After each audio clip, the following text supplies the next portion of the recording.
Advisor seeks Commonwealth support for upcoming general elections. Businessmen concerned of economy unless polls within announced time.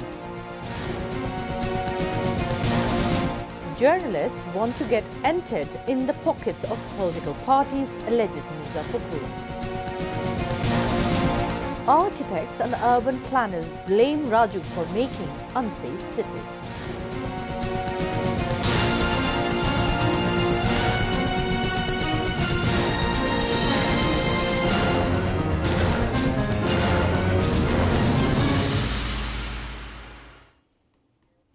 Those were the headlines. Good evening, viewers. I'm Nafisa Nawal with English Bulletin.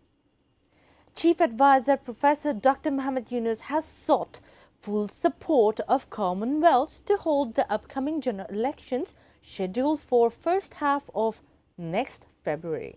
During a meeting with Commonwealth Secretary General Shirley Botchway, a state guest house, Jamuna, on Monday, Dr. Yunus made the comment. The chief advisor reaffirmed the interim government's commitment to holding a free, fair, credible and festive election. In response, Shirley Botchway assured the chief advisor of the Commonwealth's full support for Bangladesh's election and post-election transition. She added that there are vast resources within the Commonwealth, 56 countries that Bangladesh could draw on to strengthen one another. She also confirmed that the Commonwealth is preparing to deploy several observer teams ahead of the elections.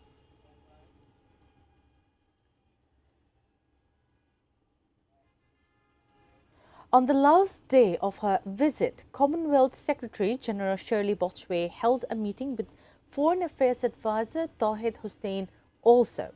She went to the Foreign Affairs Ministry at 10 a.m. on Monday. During the meeting with Tawhid Hussain, Shirley Botchway discussed Commonwealth support for peace and stability in Bangladesh, democracy and good governance, as well as long-term progress of the people of Bangladesh. Earlier on Thursday, Shirley arrived in Bangladesh and held a meeting with Chief Advisor, election commissioners, leaders of various political parties and high commissioners of different countries.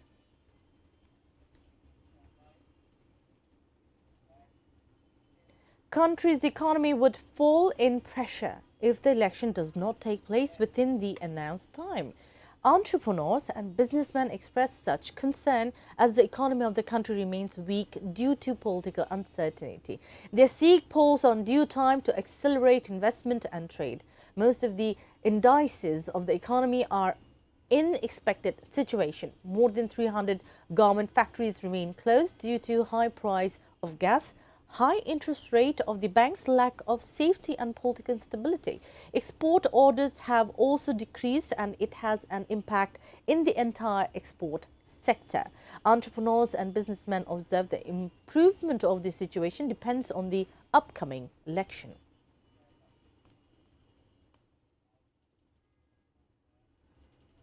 The interim government observes holding the parliamentary elections and referendum on a same day is logical, although it is a challenge. Stating this, Finance Advisor Dr. Salauddin Ahmed said there is nothing to worry about the budget. The Finance Advisor was responding to the queries of journalists after chairing a meeting on Advisors Council meeting on government purchase held at the Cabinet Division Conference Room at Secretariat on Monday. He hinted that the government would have to revise the election budget as holding the national election and the referendum on the same day could increase expenses, particularly in security and manpower deployment. The Finance Advisor said the Election Commission did not initially include the referendum in the expenditure projection.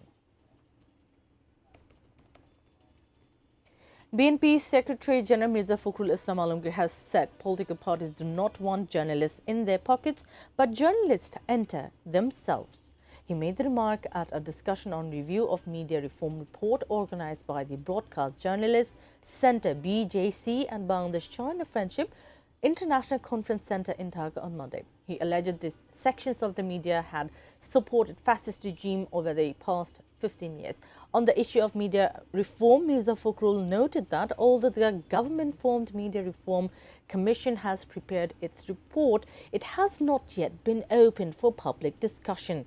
Representatives of various political parties, including Nagorik Oiko, NCP, Gono Shanghati Andolon, Gono Odhikar Porishod, and BJC Chairman Rizanul Haq, spoke at the program.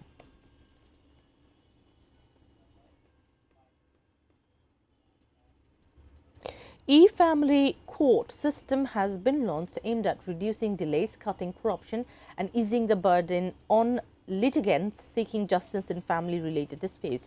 Law advisor Dr. Asif Nozrul inaugurated the digital platform at Dhaka Metropolitan Section Judges Court on Monday morning. He also highlighted the expansion of free legal aid, saying family court matters would now be handled through mandatory legal aid services.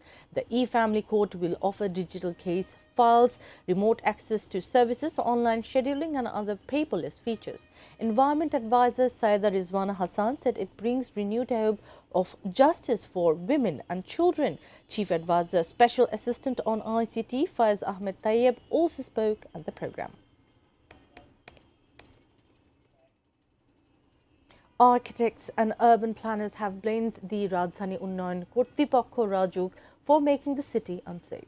Speakers made the blame at a seminar titled Preparedness and Actions for Reducing Earthquake Risk, organized by Rajuk at the Engineers Institute in the capital on Monday afternoon. Highlighting their helplessness, Rajuk chairman engineer Rijaul Islam said both the building owners and the Rajuk have the liabilities for construction of buildings without design. Addressing the seminar, environment advisor Saida Rizwana Hassan said all relevant agencies, including Rajuk, must work together and in the interest of public safety. Public Works advisor Adilur Rahman Khan said the government will take measures to strengthen the capacity of Rajuk to implement planned city. To cast vote in the upcoming elections, more than 21,000 expatriate Bangladeshi voters have registered in the postal Vote BD app in 6 states. The Election Commission disclosed this in a meeting with Bangladesh Postal Department at Nirbachan Bhavan in Dhaka on Monday morning. CEC AAM Nasiruddin, 3 other election commissioners and the senior EC officials were present at the meeting. At the time, circle and district level officers of the Postal Department, besides the technical team, were connected in the Zoom platform.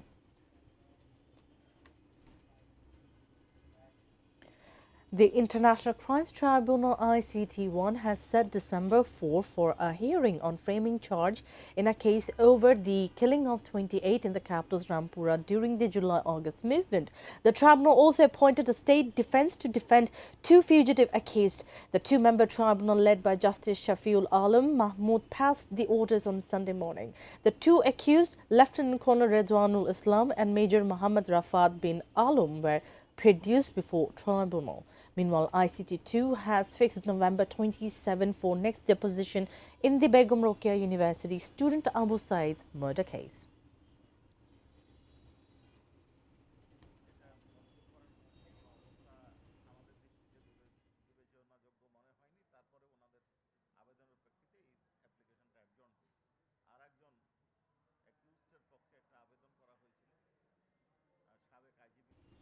Before ending the bulletin, top stories once again.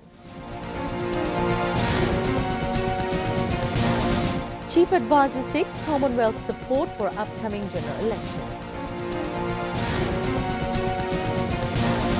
Businessmen concerned of economy unless polls within announced time. Journalists want to get entered in the pockets of political parties, alleges Muzaffarpur. Architects and urban planners blame Rajuk for making unsafe city.